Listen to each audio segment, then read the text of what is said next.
Award yun. What award yun? Ito na nga pinakahihintay ng lahat. Moving up na mga Shih Tzu. Ito nga pala yung mga susutin nila. Tignan nyo naman si Batang Anino, talaga namang excited. Kinagat-kagat niya pa nga itong toga. Lahat nga pala to DIY lang. Pati nga din itong medal nila, gawa-gawa lang namin. O diba, talaga naman tulong kami ng daddy nila dito. Magawa lang talaga namin itong moving up na to. Pagpasensyahan nyo na nga yung boses ko at medyo hinihika pa ako. At ayan, syempre, nagkabit pa nga tayo dyan ng background. At nagawa pa nga ang daddy nila ng ganito. Talaga namang ganap na ganap. Akala mo talaga totoo. O diba, napaka-cute. At eto na nga yung gagawin nating stage nila. Ito naman si Rocky Boy, talaga namang excited. Akala niya nga ata kung anong gagawin. At eto na nga, isa-isa nga pala silang aakyat sa stage. Mauuna na nga daw itong si Batang Anino. Abay, nakakaloka pagtawag nga ng pangalan niya nang hingi pa ng woofing bite sa akin. Baka nga daw magutom siya sa stage. At ayan na nga, tinawag na nga siya. Kaya naman dali-dali nga siya umakyat. At tignan niya naman ang ginawa niya sa stage. Diyos ko, tinanggal nga niya yung toga niya. At eto na nga pinakihihintay nyo. Lalagyan nga natin siya ng medal. Shih Tzu na may karangalan. Tatiana, best in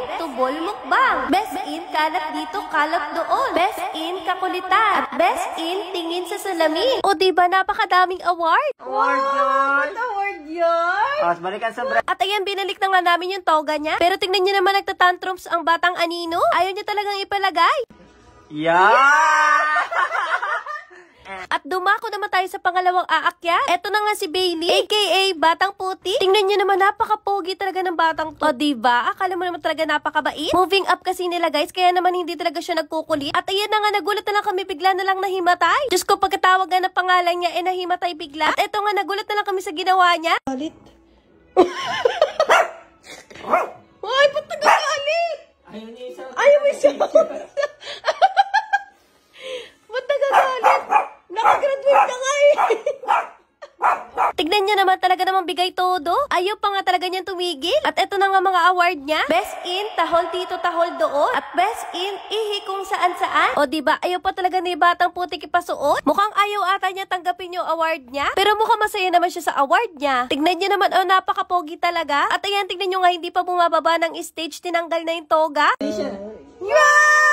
At ayan, dumako na ulit tayo sa susunod. Si Rocky Boy. Mukhang ayaw din ni Rocky Boy isuot itong toga niya. Ay, hindi pala. Gustong-gusto niya pala. Tignan niyo naman si Rocky Boy. Napaka-pogi din. At ayan, eto naman yung mga award ni Rocky Boy. Best in Dila Tenga. At Best in Sumpongero. Tignan niyo naman, talaga namang feel na feel niya yung dalawa niyang award. Sobrang hilig niya kasi dumila ng tenga namin. At ayan, talaga naman nakipagkamayan pa nga. At ayan, ang sunod naman natin tatawagin si Kisses. Tignan niyo naman, pagkabit pa lang talaga ng toga sa kanya, napakabait talaga na bata. At nagulat na nga lang kami pagkabit ng toga niya, nag-sit pretty. Tignan niyo naman, talagang feel na feel niyang mag-moving up. Parang talaga siyang bata. At eto na nga yung mga award niya. Best in Sit Pretty. At Best in Tulog Maghapon. Aba, tignan niyo naman pagkatapos nga suotan ng medal, talaga nag-sit pretty pa uli. Talaga namang Best in Sit Pretty itong si Kisses. At ito naman yung last na umakyat sa stage. Si Dos na sobrang bugnuti. Tignan niyo naman, ayaw niya talaga kumalma. Tignan niyo, grabe, napaka-pogi. Medyo masungit nga lang to, pero sa ibang tao, hindi naman. At ayan, ikabit na rin natin yung medal niya. Tignan niyo, sobrang excited niya nga. Nakakuha nga siya ng Best in Prankster ng taon. Laging sumusuka para nga kabahan si Mami. At ang last naman, Best in Kagwapuhan. Tignan niyo naman, parang may sarili talaga siyang ring light. Kahit nga ilang araw tong hindi maligo, talagang ganyan lang yung kulay niya. At eto na nga, pagkatapos ng moving up nila, talaga naman ang gulo na nga itong si Batang Anino at si Rocky Boy. Kinuha na nga kaagad itong mga toga. Share ko nga sa inyo itong mga products namin. Ito nga pala yung KND Detangling Spray. Gamitin mo to kung madaming buhol yung fur babies mo. Spray mo lang siya sa may buhol, tapos i-brush mo, matatanggal na. Next naman itong pantanggal ng buhok sa tenga. KND Ear Powder. Makakatulong ito para mabilis nga mabunot yung buhok nila sa tenga. Ito kasi yung dahilan kung bakit bumabaho nga yung tenga nila. Kapag natanggal mo na yung buhok, ito naman yung gamitin. KND Ear Cleaning Solution. Ito naman yung magtatanggal ng dumi sa loob ng tenga nila. At tatanggal din ito yung mabahong amo. Nakakatanggal din ito ng ear mite. At nakakapagpagaling ng mga maliliit na sugat sa tenga. Kung gusto mo order nito, nasa comment section. At ayan, meron na naman akong bago nilalaro ngayon. Ang paborito ko talaga nilalaro dito, itong Super 8. Paalala lang po, bawal na bawal po ito sa mga bata. At siguraduhin nyo din na extra nyo lang ang gagamitin nyo dito. Nagbet lang muna ako dito ng 200. At ayan, pipindutin mo lang ng pipindutin hanggang sa lumabas ang scatter.